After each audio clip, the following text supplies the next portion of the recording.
Cada país aplica distintas estrategias para combatir los efectos de la pandemia del coronavirus, pero todos tienen un denominador común: aumentar su gasto público para hacer frente a la crisis sanitaria.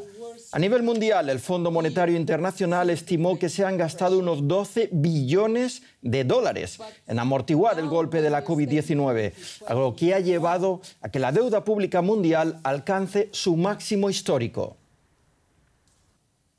Bienvenidos al especial coronavirus. Los economistas ya anuncian que no va a ser nada fácil salir de esta crisis. Gobiernos de todo el mundo se están endeudando como nunca antes para combatir los efectos de la pandemia.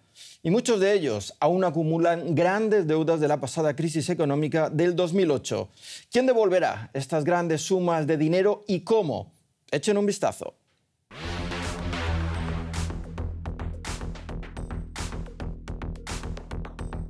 Se están invirtiendo enormes sumas de dinero para frenar la caída económica. En Alemania son cientos de miles de millones de euros.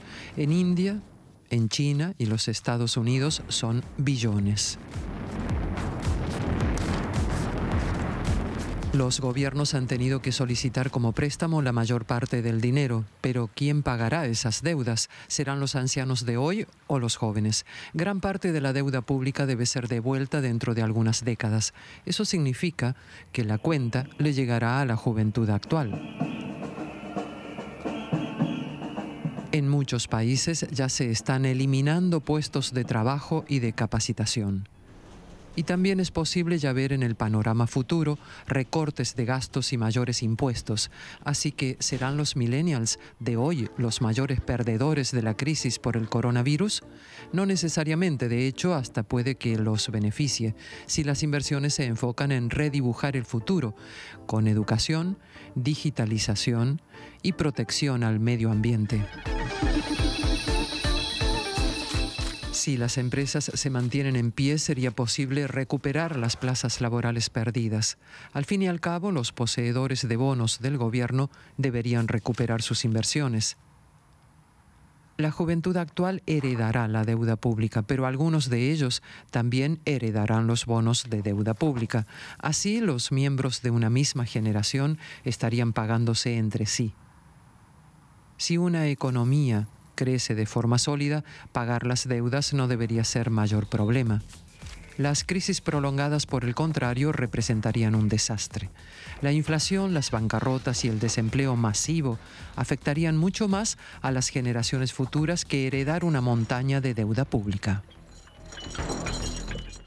Y el presidente electo estadounidense Joe Biden presentó el pasado jueves su paquete de estímulo para hacer frente al coronavirus de 1,9 billones de dólares. La iniciativa, que deberá recibir el aval del Congreso, incluye una ronda de pagos directos de $1.400, más un suplemento de seguro de desempleo de otros $400 hasta septiembre. De igual forma, destina 160.000 millones de dólares para el programa de vacunación en el país, 20.000 millones para las tareas de distribución de las dosis, así como 50.000 millones de dólares para pruebas. Además, propone invertir 170.000 millones en centros educativos para que puedan reabrir de manera segura pese a la pandemia. Pues conectamos ahora con nuestro experto económico, José David Navarro. Saludos, José David. A pesar del alto endeudamiento de muchos países, el FMI no solo no aconseja recortar el gasto, sino que incentiva a los gobiernos a seguir tomando dinero prestado. Cuéntanos. Hola Paco, ¿cómo estás? Sí, efectivamente, aunque parece sorprendente, hasta ayer mismo la presidenta del Fondo Monetario Internacional pedía a los gobiernos que gasten y que gasten más dinero. El objetivo del Fondo Monetario Internacional, así como de otros organismos, es el de evitar que los estímulos, Paco, se retiren demasiado pronto y que eso pueda afectar al ciclo de recuperación. Sobre todo desde el Fondo Monetario piden que esos estímulos se mantengan, aprovechando en estos momentos que los tipos de interés se encuentran muy bajos, como saben. Pero aparte, en el caso del fondo, por el que me preguntas, Paco, han durante esta crisis movilizado sus propios recursos. Hay que recordar ese crédito de unos 5.000 millones de dólares a Colombia, o el nuevo paquete también de crédito aprobado con el gobierno de Ecuador. En la Unión Europea se estableció un techo de endeudamiento público del 60% del PIB y ahora parece que la pandemia ha cambiado las reglas del juego.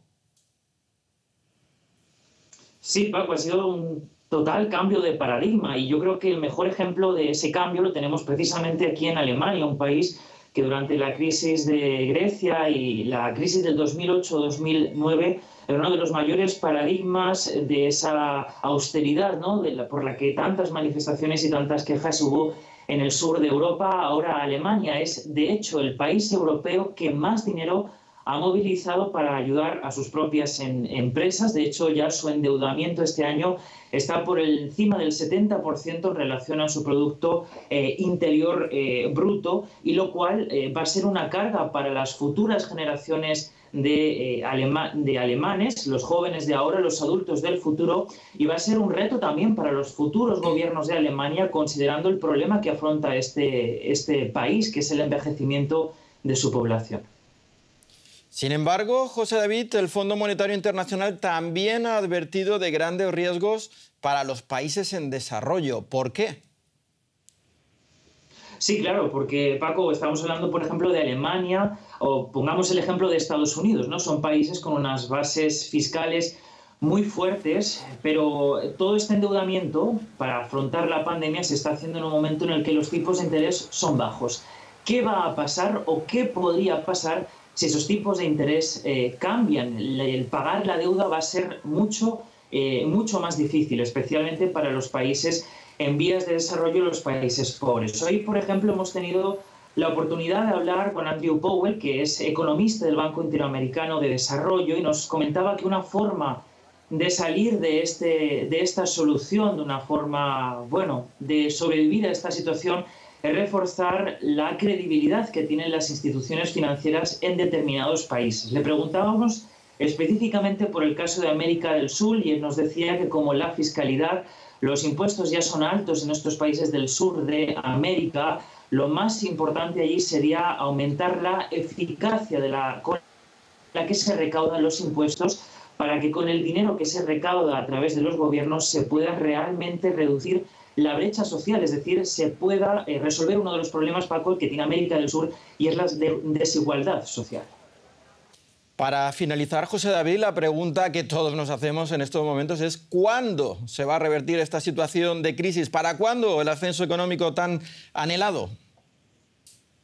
Paco, pues en realidad no se sabe, se pronostica que podría ser en torno al año 2022, pero lo cierto es que a raíz de esta nueva ola de coronavirus, pues esa recuperación de la economía se está atrasando. Por ejemplo, si miramos las estadísticas del Banco Mundial, dicen que en el caso de América del Sur, pues en este 2021 la recuperación sería de en torno al 3,7%, imposible recuperarse totalmente de la crisis que hemos pasado, pero es que tampoco aquí en Europa o en las economías avanzadas ninguna va a conseguir en este 2021 recuperarse por completo. Eso sí, Paco, hay una excepción y es el caso de China. Precisamente hoy, lunes, hemos conocido el dato del crecimiento de China durante el pasado año, el 2020. Fue la única economía de las desarrolladas que consiguió crecer en torno al 2,3%, lo cual es un dato histórico, teniendo en cuenta la dura caída de la economía que se ha vivido a nivel global.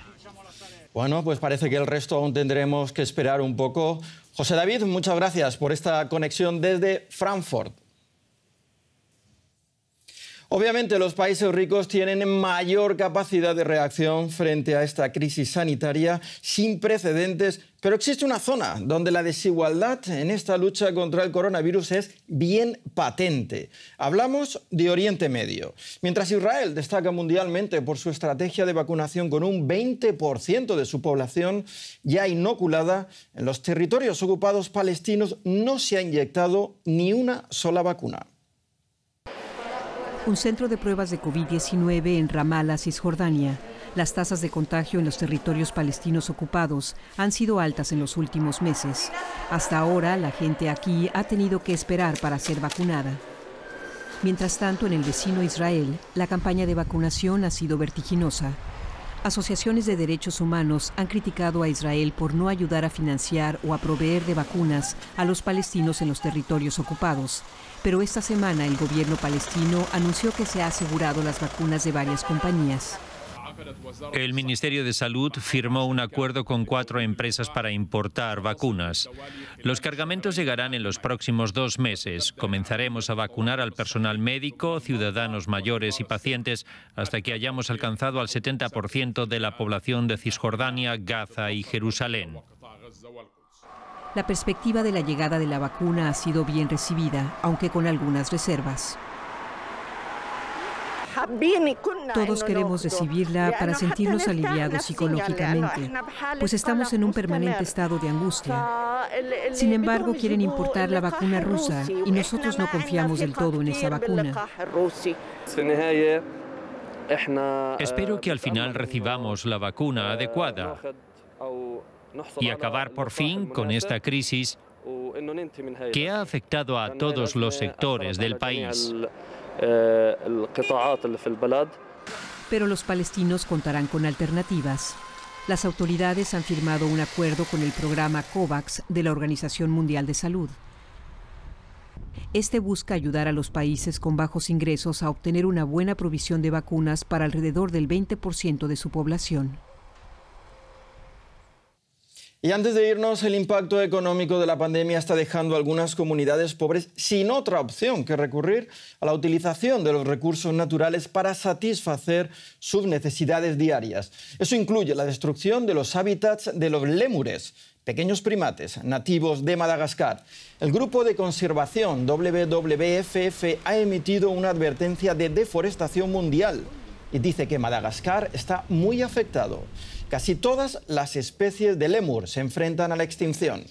Esperemos que dejen volver a los turistas pronto, ya que el lucrativo sector había impedido que los locales talaran los bosques.